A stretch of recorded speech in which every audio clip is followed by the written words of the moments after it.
পর্যটন নগরী কক্সবাজার উপকূলে ভারী বর্ষণ অব্যাহত রয়েছে। স্থল নিম্নচাপের প্রভাবে উত্তাল রয়েছে সমুদ্র, ব্যাহত হচ্ছে জনজীবন। সমুদ্র সৈকত থেকে বিস্তারিত জানাতে যুক্ত হচ্ছেন প্রতিনিধি অর্পণ বড়ুয়া। অর্পণ, কি অবস্থা দেখতে পাচ্ছেন সেখানে বিস্তারিত জানাবেন।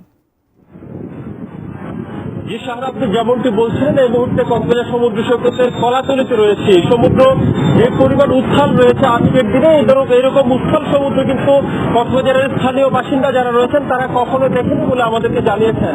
যদিও এই মুহূর্তে নিম্নচাপের প্রভাবে কক্সবাজার সমুদ্র এবং সমুদ্র উপকূলে যে গুড়ি বৃষ্টি হওয়ার যে বিষয়টি রয়েছে সেটি আসলে সকাল থেকে হচ্ছিল ভারী বর্ষণ এবং কিছুক্ষণ পরপর গুড়ি বৃষ্টি। তবে এই মুহূর্তে বৃষ্টি না থাকলেও কক্সবাজার সমুদ্র সৈকতে এখানে আমরা প্রচন্ড তীব্র বাতাস আমরা দেখতে পাচ্ছি। এই মুহূর্তে একটু কথা বলতে চাই, এমন পরিস্থিতিতেও কিছু পর্যটক আসলে সমুদ্রে যাচ্ছেন, তাদের জন্য কি ব্যবস্থা নিচ্ছেন আপনারা? আর তাদের জন্য আমরা হ্যান্ড মাইকার এবং হুইসেলের মাধ্যমে তাদেরকে সাগরের সম্পর্কে আমরা বিপদ সম্পর্কে তাদেরকে বারে জানাচ্ছি। তারপরে তারা বলতেছে এই পরিস্থিতি দেখার জন্য তারা সমুদ্র সৈকতে আসছে। তা আমাদের সাথে পুলিশ এবং যারা প্রশাসনের যারা বীজকর্মী রয়েছে আমরা সম্মিলিতভাবে যাতে এই দুর্যোগ অবস্থায় কেউ যাতে পানি কোনো দুর্ঘটনার শিকার না হয় সেদিকে সকাল থেকে সন্ধ্যা পর্যন্ত আমরা কাজ করে যাচ্ছি।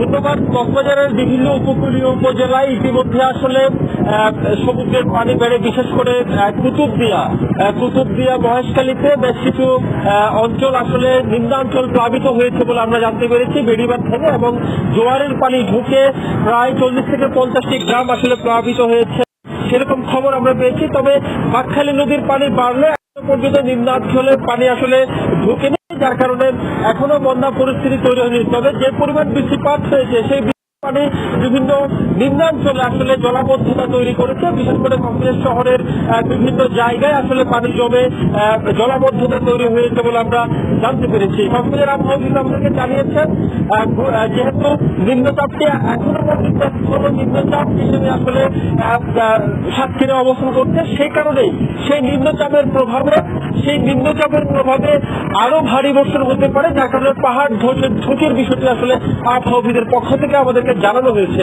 সাহারা এটুকু ছিল এখান থেকে সবশেষ।